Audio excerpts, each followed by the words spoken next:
All right. Good morning, everybody. Welcome to Coffee with Kelly. I am here with my friend, my lifelong friend, Eric Ewing. He is going to share his story of being a cancer survivor to another level. He takes surviving and thriving to a whole nother level. So, Eric, thank you so much for taking the time to be here today. And it's so very good to see you again. Yes, it's crazy. Lifelong acquaintance, neighbors back when we were kids, and so cool to see everything that you've done. And yeah, I appreciate you calling me up. I'm excited to chat. Yeah, thank you so much. So, we talked a little bit before the interview, and I mean, I just had so many questions, but I'm just going to kind of let you run with your story and just tell us about your journey. All right. So in 2013, so originally I'm a pilot. I've worked for the airline since 2005. I've been a captain for the last 5 years. And in 2013, I was on an overnight and I got a call from my dermatologist. I had had a mole removed from my belly, and the mole had turned out it was malignant melanoma cancer. From there, I flew back home and got scans done, and it turned out that the melanoma had spread to 5 different places on my body. And so I had surgery to move all 5 of those tumors, and I was given a period of a month and a half before they would begin my chemotherapy. And during that month and a half, I looked into the chemotherapy that they were going to give me, which at the time was something called alpha interferon.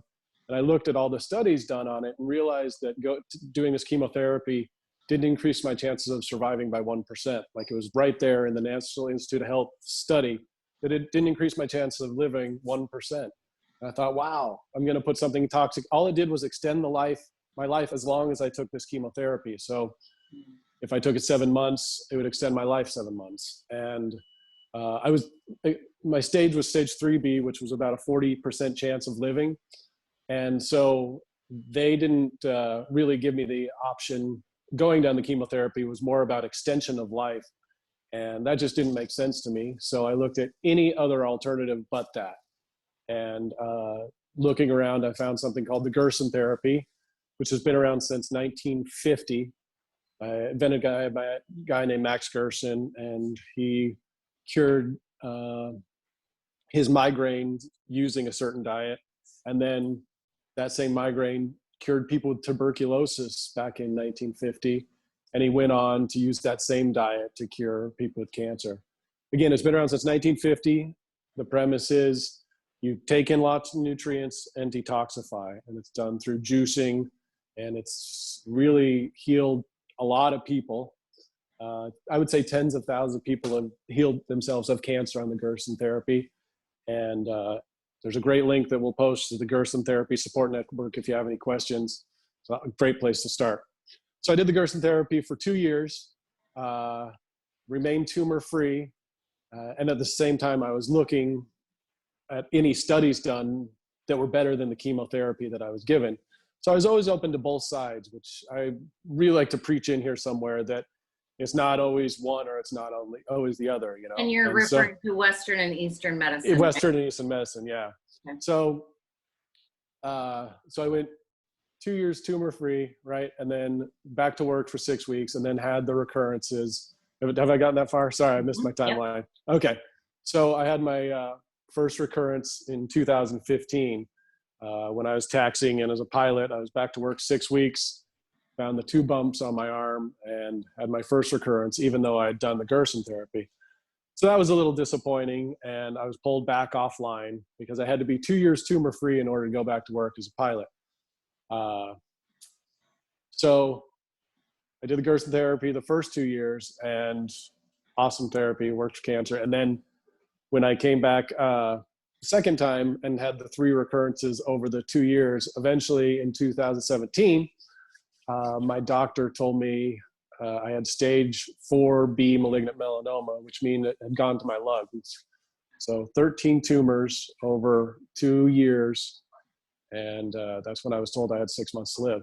Oh my God. Wow. So yeah, it's it's been a wild journey. So at that point, that's why I incorporated immunotherapy, because I'd been following studies the whole time to wait for something better than the chemotherapy. And I thought, along with my naturopathic doctor and my Gerson doctor, all thought the combination of being on immunotherapy with Gerson would be a good combination, because one is supporting your immune system, and the whole premise of the Gerson therapy is strengthening your immune system. So I went on the immunotherapy with the Gerson therapy for a year. I was tumor free.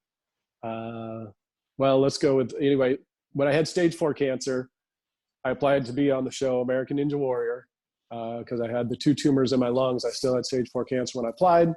And in 2018, I got to compete on the show for American Ninja Warrior, which was the coolest time ever. I didn't make it on TV. There's about 110 ninjas that go down and film, and I didn't do quite well enough. I fell on the second obstacle, the cannonball drop. Had I made it to the third obstacle, probably would have got some more TV time. But I'm coming back for that in 2021. Nice. Yeah. I'm your biggest fan. I'm so excited. Yeah. And so I did the immunotherapy and the Gerson therapy together. And I also went down, I've done a lot of spiritual work. I became a yoga instructor, which helped. I was doing hot yoga, which I think that helped detoxify my system. And I became a ninja warrior, and now I also coach at Modus Ninjas, my home ninja gym. And yeah, where am I going? Keep me online here. Where am I going? I will. So we talked about what did you do in Costa Rica? Oh, okay. So yeah, that's through a group that I had done breath work with, which I might touch on, a group called Biodynamic Breath and Trauma Release System, BBTRS. We might get into that in a second, but that group had a trip down to Costa Rica to do plant medicine.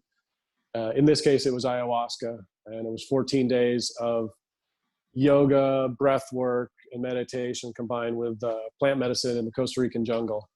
And during that time, I was able to go. It's a really neat experience, but only if you feel called for it. And I'm hoping to lead a retreat down there someday, because this place is amazing. But anyway, I was able to go inside my lungs and see that I didn't have any tumors left in my lungs. And I came back and got the scans, and sure enough, I was tumor free. Oh my God, that is crazy. So you went to Costa Rica, you did this breath work 14 days, you're still doing the immunotherapy, you're still doing the Gerson. And in that 14 days, you came back tumor free? From my last test. I mean, my last test had been like 3 months before. So it wasn't that I was just able to go. It was really neat. I mean, it's plant medicine. It's pretty crazy, but ayahuasca made by an actual shaman in the Costa Rican rainforest at an eco lodge that saves turtles. Like, what is ayahuasca? Is it is a plant? What is it?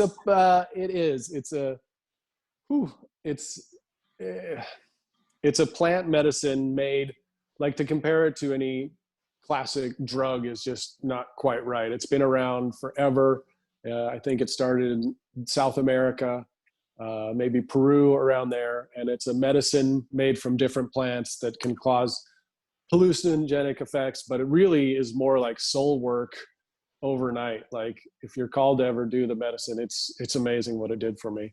I would love to do it. I'm so interested because I'm all about always going deeper. And you're right. That trauma, you can run from your trauma, but you can't hide from it. Your trauma it does store in your body, and it does affect you. And we're only as sick as our secrets and shame and trauma and all those things. And we just don't realize how much we store it in our body. Like we talked about before the interview, you can look great on the outside, but on the inside, there's a whole lot going on, and it doesn't take much to expose that, if you're not working from the inside out. Healing is always inside out. Exactly. Mm-hmm. And that's, classic medicine is so about healing from the outside in, where in the case of cancer, they're about curing the tumor, and the tumor is just the symptom, not the problem.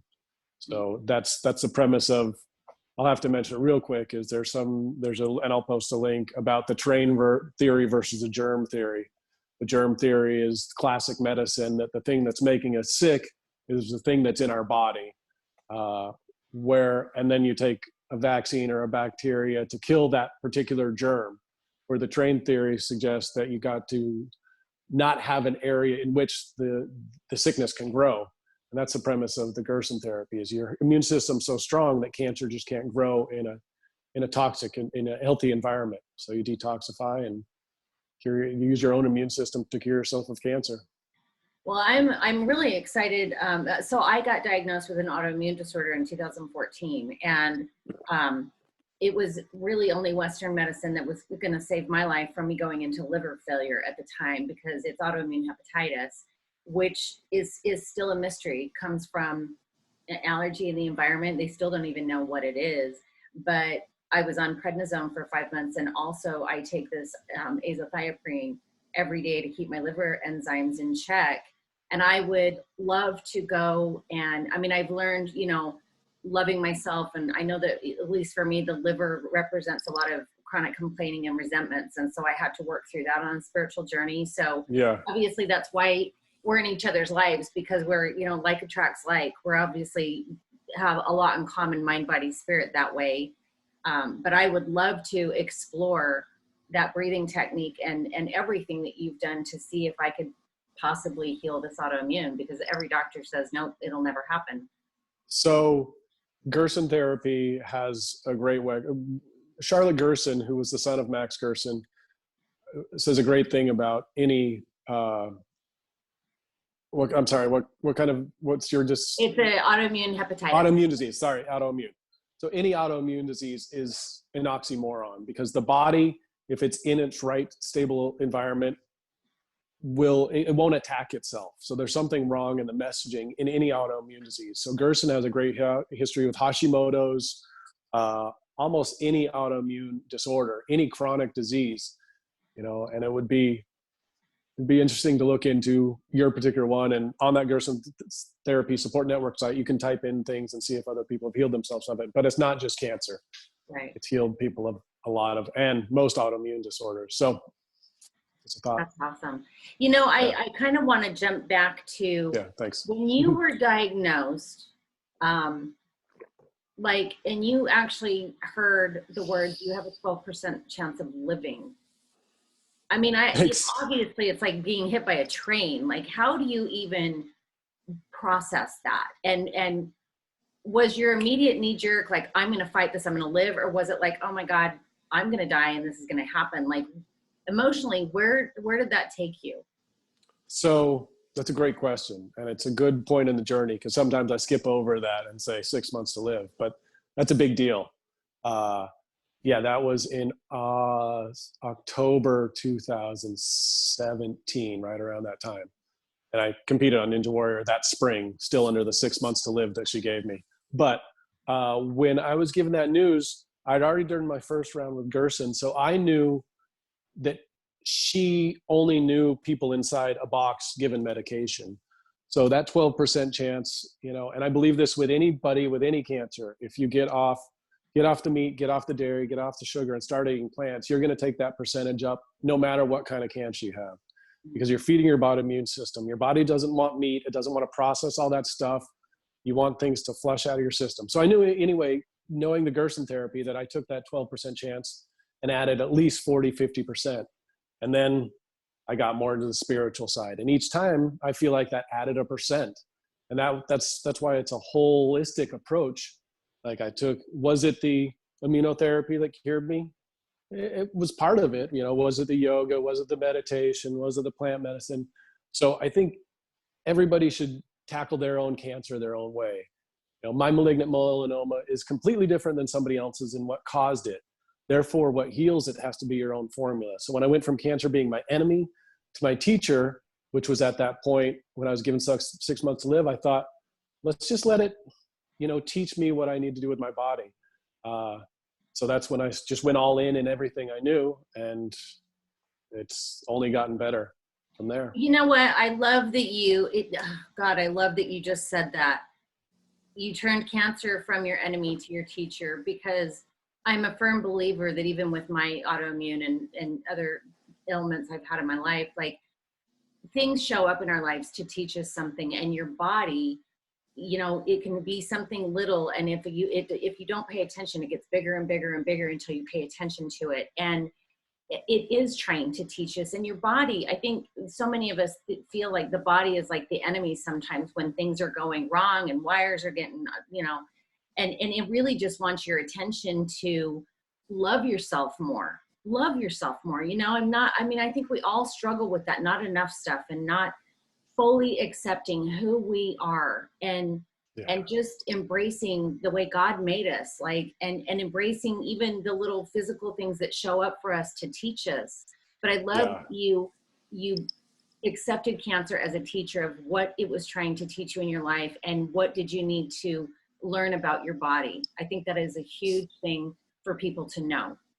Yeah, thank you. And it was a mental transition. And even the people that I mentor now, the second you can be from, this is something that you can take the journey from something happening to you to what can I learn from it?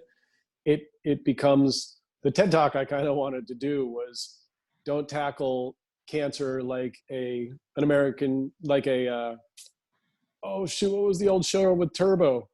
The cartoon? No, the Warrior. Why can I not think of it? Not American Ninja Warrior, but it was, I can't remember. It's old school, but it had Turbo. Yeah, we'll have to edit that one out because I can't remember the name. It'll come to you. It's all good. All right. But don't tackle it like a Ninja Warrior. Instead of like somebody attacking cancer and battling cancer, I think it's the wrong mentality to have, because when you battle something, there's a winner and a loser. And so when I see all this F cancer, screw cancer, you know, I don't think there's any way that can help your journey, because it happened to you. So instead of making it your enemy, the second you make it be something that could teach you something about your health, and just constantly tweaking, I think it puts you in the driver's seat, which is which I would say gives you another 5-10%, like just keep increasing those chances of living. Right. By doing it, you know. Which also brings me to like the vibration of hate and love, right? I mean, we've been talking so much about this with what is going on in 2020 in general, and how we all need to choose love over hate, because hate, you know, you say the word hate, or you feel that in your body, and it is a low vibrating word. And when you embrace it with love, like what you did, what is this teaching me? And I did the same thing with my autoimmune. What is it teaching me? I had to really change I had a really shitty attitude, to be honest with you. I'd gone into a really bad place of resentments and just being really angry. And it really was a wake-up call for me to, like, I even got some counseling. I'm like, hey, I really am not in a good place. And I didn't realize how bad it was until my body said, it's kind of bad, you know? Right. But I love that you embrace that. And I understand where the resentments come from people who lose people from cancer. It's heartbreaking. It's very heartbreaking, and it runs rampant. But what you did was you empowered yourself. You no longer were a victim. You became the driver, and you empowered yourself by choosing love and it being the teacher, as opposed to resenting it and just letting it kick your ass. You know what I mean? You just decided to embrace that. And that is kind of like leaning into life on life's terms. It's leaning into what is, which is so difficult for so many of us to do, but leaning into what is and where is the solution. And that's what I love and admire about you, is you were able to lean in without hate and resentment and go, okay, what's this teaching me, and what is the solution, and what can I learn from this? And now all the people that you're helping in the world is like, no, I remember forever, I kind of thought I thought of cancer on my shoulder as just not like a devil and an angel, but like it would make me make the right decisions to deal with whatever I was dealing with in the healthiest way. So if I got depressed, I embraced depression. Like, you have to feel your feels in order to work through something like cancer. And so that requires a raw owning your feelings. And I knew that increases my chances of living as well, if I were to take control over everything that I was, where am I going? Shoot. I totally understand where you're going. And did you do any counseling through this process? No, just the breath work, which was some deep. I started at the beginning, I had a marriage counselor, but that was really, I went to the breath work from there, which is the biodynamic breath and trauma release. And that really helped release a lot of the stuff, I think, related to that, or the story, that we tell ourselves with traumatic events. Right. Right. And you have two beautiful kids. How old are your kids now? Mason is 10 and Sloan is 7. Sloan Yeah. is 7. So they were little. How old were they when you got diagnosed? Sloan was 3 months. We just moved to Kansas City, and she was 3 months old when I got diagnosed. So, they've never even known me as the pilot, and I'm excited because I should be going back here in a couple months. That's another story. But yeah, she's only known me as the guy that had cancer and did American Ninja Warrior. Wow. So her whole life, and she's 7 because I was diagnosed 7 years ago. So, yeah. So Mason's a little bit older and be able to, probably wrap his head around your journey a little bit more. What is his take on this? I mean, It's interesting because that's a great question. He just knows that his dad did something different. It's interesting when we all lived together. They were all juicing, and what does he think? I don't want to go down that. He's pretty proud. The coolest moment for them was when they went and watched me compete in American Ninja Warrior down in Indianapolis. Like, to have your dad up on the course with all these awesome ninjas that they'd seen online, like that was probably a highlight of the whole experience. So, yeah, that's awesome. Yeah, they think I'm a little weird because I have a pull-up bar and a yoga swing in my apartment, but they still like to play on it. And I think the childish in me makes me a pretty good dad.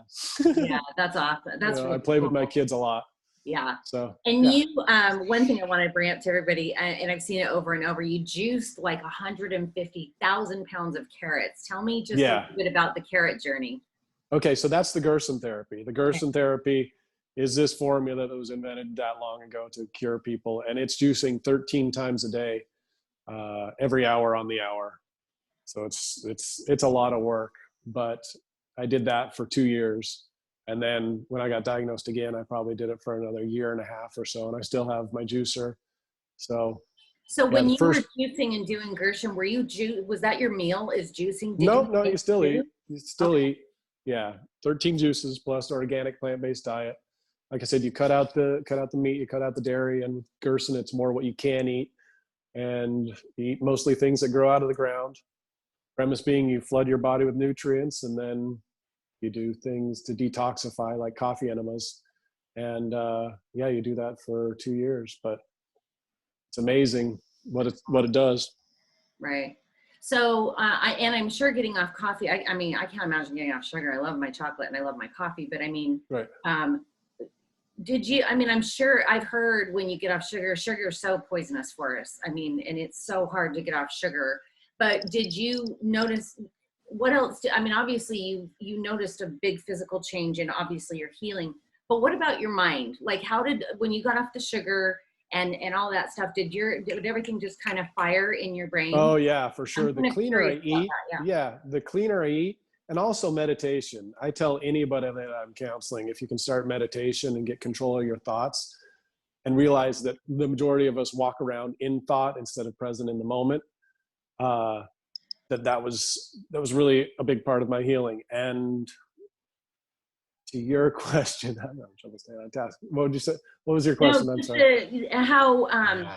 How getting off sugar, because I know that when sugar, it's kind of painful. Like it can cause headaches. It can and then you can also detox and get headaches when you're trying to get clean. So how did the transition affect you? Like, how did it?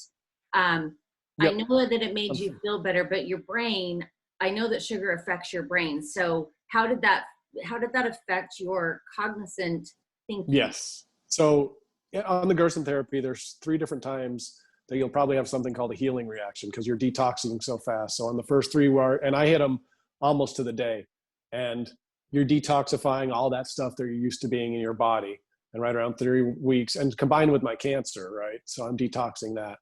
And at this time I was tumor free, but I was just going to keep the cancer from coming back by doing the Gerson therapy.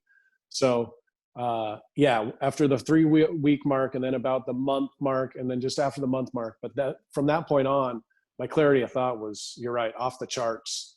My flexibility, my strength. I mean, once I was completely clean of all that stuff, I felt clear and could do more with my body than I ever have, even though I had stage 4 cancer. Right. So. And the other question I have is, Was it painful? Like, what was your body feeling like when you were going through the council? Did you have really painful times? No, so that's the blessed part. I've always felt like I've got whatever cancer in the best, like stage 3B, I got it about the best way you could, and stage 4, because all the tumors I never felt, it never really held me down in most of the years. Most of them were able to be cut out. Sometimes I was recovering from surgeries. I had 3 surgeries over that time. And that was mostly at the beginning of the first one. But I've always been able to, I've never felt pain from them. Did it make you tired? No. I mean, yeah, because I was on the Gerson therapy, I got the boost of energy. And so they cut the tumors out of me. Mm-hmm. And then again, based on the terrain theory, I want to create a place where they couldn't grow. So there was nothing really to get out of me except the toxins that I had from everyday, standard American diet stuff. Right. Which I'm sure felt crappy before you felt better, because when you're detoxing, it just is, it's bad before it gets better. Yes. Oh, for sure. Yeah. Everybody will go through, if you're doing it right and you've eaten crappy, if you don't feel bad as you're cleaning up, then, and sometimes it can be gentle. Yeah. Something's wrong, because all those things, sugar, they have addictive stuff. You've seen the documentary Sugar, how it activates the same part of the brain as heroin when you have sugar in your mouth. So it's an addiction. Wow. I understand. Yeah. I don't think I've ever gone one day without sugar. Really? No. And I mean, I eat clean and everything, but I know that if I was able to get off sugar, my joints would probably feel better. Bless you. Yeah. I know if I got off sugar, my joints would probably feel better. It's just a challenge. It would happen. Yeah. Especially with your autoimmune. Yeah, no kidding. I'm ready to heal that though. I'm ready to. Yeah, I love it. I'm going to do everything. I'm going to take all of your advice. One of the questions I want to ask is, so you are mentoring people and obviously helping, I don't even know how many people with what you've gone through.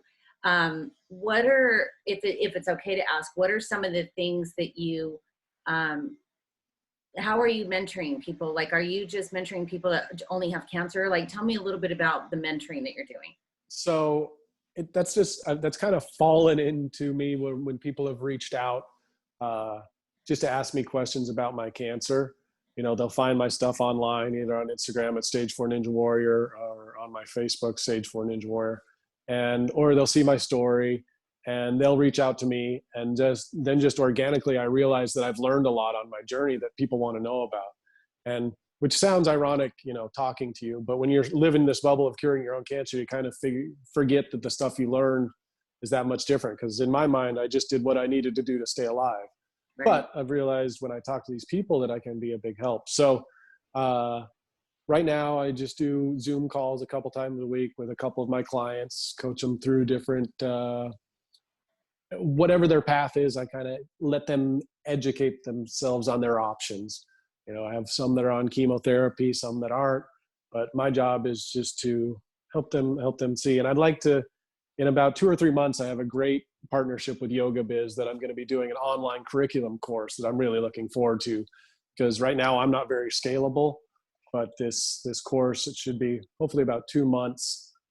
It'll be sweet, and it'll kind of walk people through steps once they're diagnosed. So while I'm mentoring, sorry, I didn't mean, go ahead. Oh, just while I'm mentoring, I'm kind of learning the best way to teach at this point a larger number of people. Right. So you mentioned a Facebook Live August 30th, like a breath session. Tell us. Oh, yeah. Yeah. So if you go to Biodynamic Breath and Trauma Release, or BBTRS system on Facebook, on August 30th, they're doing a breathwork session, which will introduce, I would get your yoga mat. It'll tell you everything to do, but it'll introduce biodynamic breath and trauma release, which, as we talked about earlier, is a method of using deep connected breathing to access stored trauma and change somebody's relationship with trauma. It has really profound effects with PTSD and developmental trauma. And that's one of the modalities I learned in healing myself.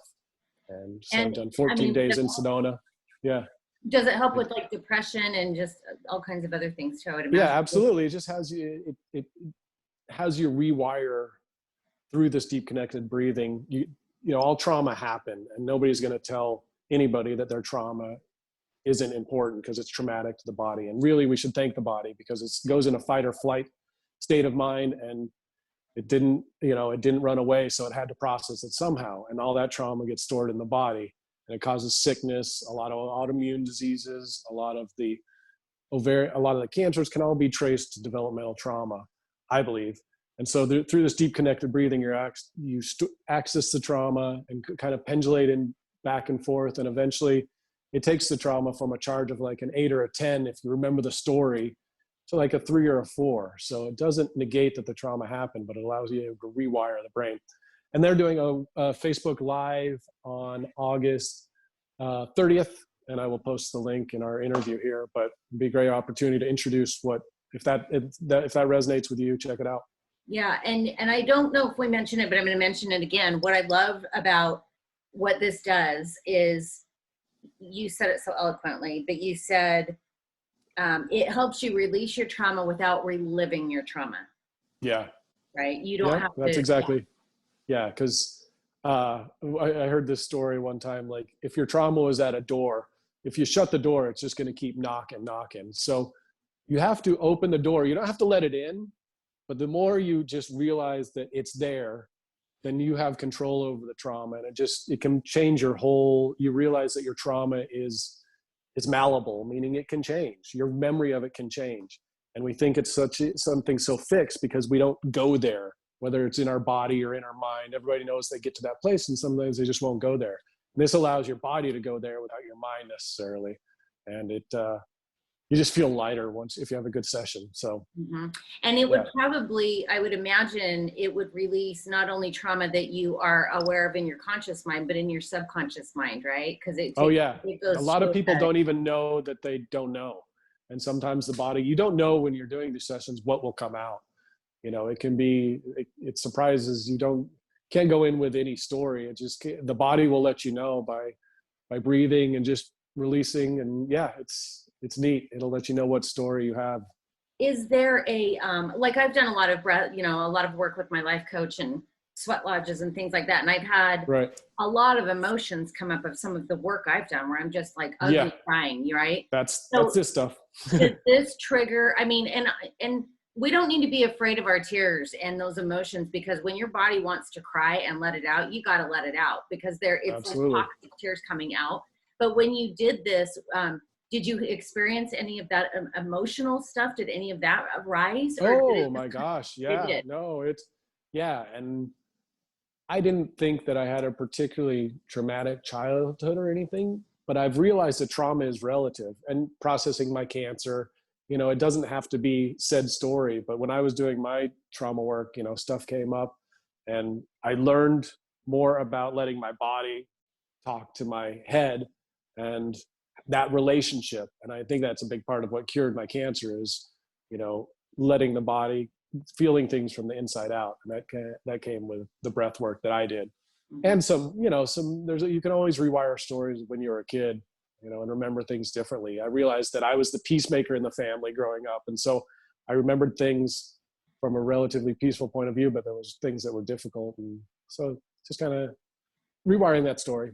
Right. I love that. Yeah, you're right. Like you said, we can't change what we've been through and the trauma that we've endured, but there are tools to let go of that and not have to live with it for the rest of your life, and really thrive, not only emotionally, but physically, you can come out better than you came in. That's how I feel.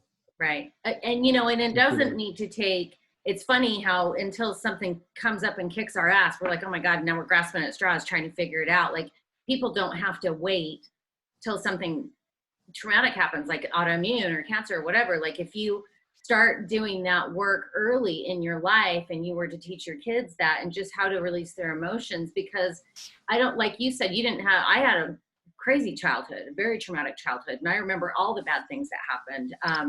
And for you not remembering, like you said, you don't have to have a horrific childhood to have trauma.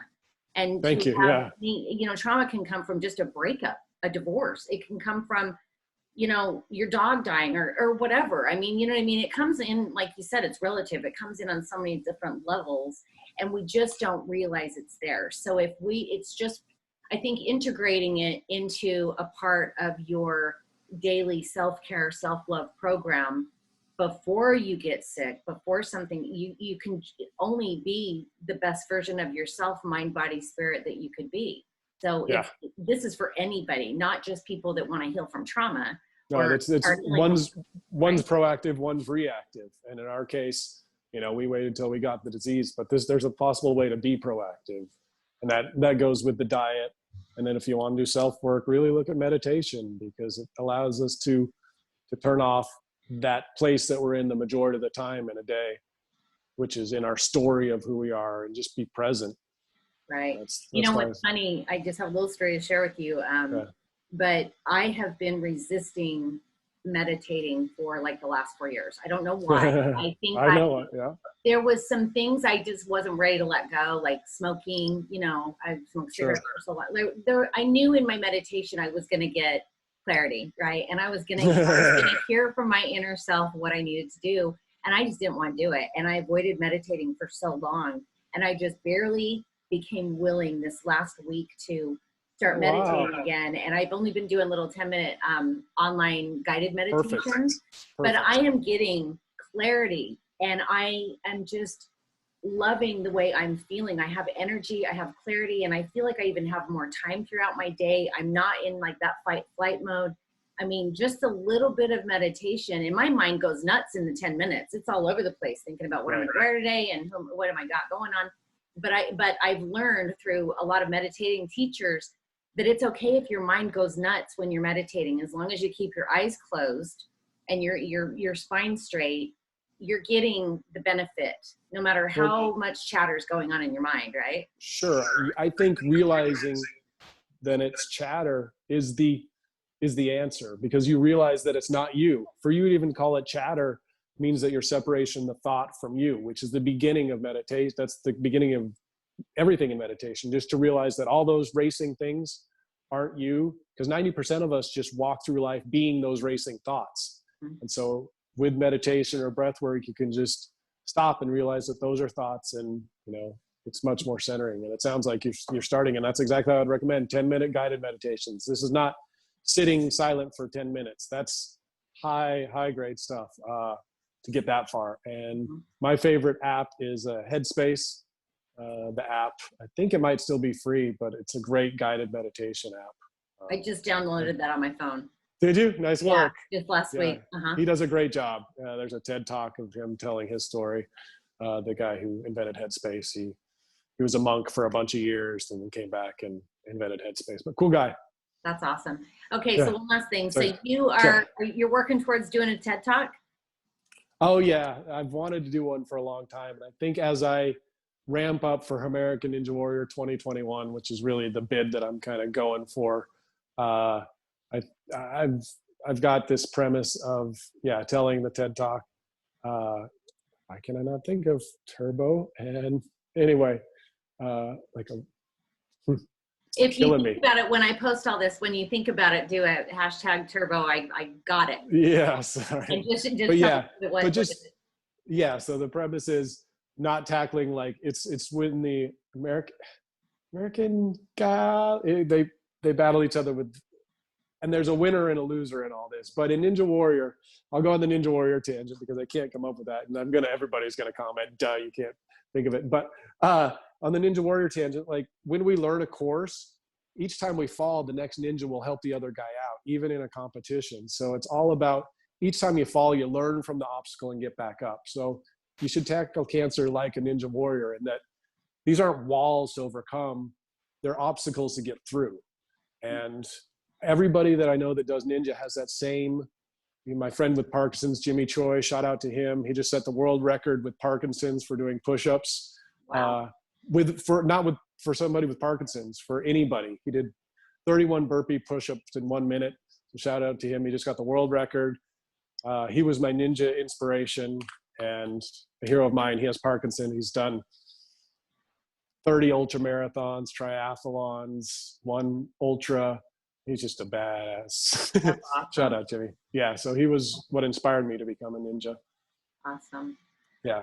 Eric, thank you so much. This interview is so valuable. I hope that it blows up. I mean, I'm going to send it everywhere I can. And I'm going to reach out to the people that I know that can maybe help you get to the TED Talk, because I think your TED Talk is so important, and you are a beacon of light for so many people that may get this and it, may have a little depression, and then cancer jumps on top of that. And then it's like, you just give up, and I want everybody that we can reach to get your story and realize that, you're providing hope and solutions, and, you're living proof, you're a living miracle. And well, thank you. Yeah, I love that you took it on the way you did and embraced it.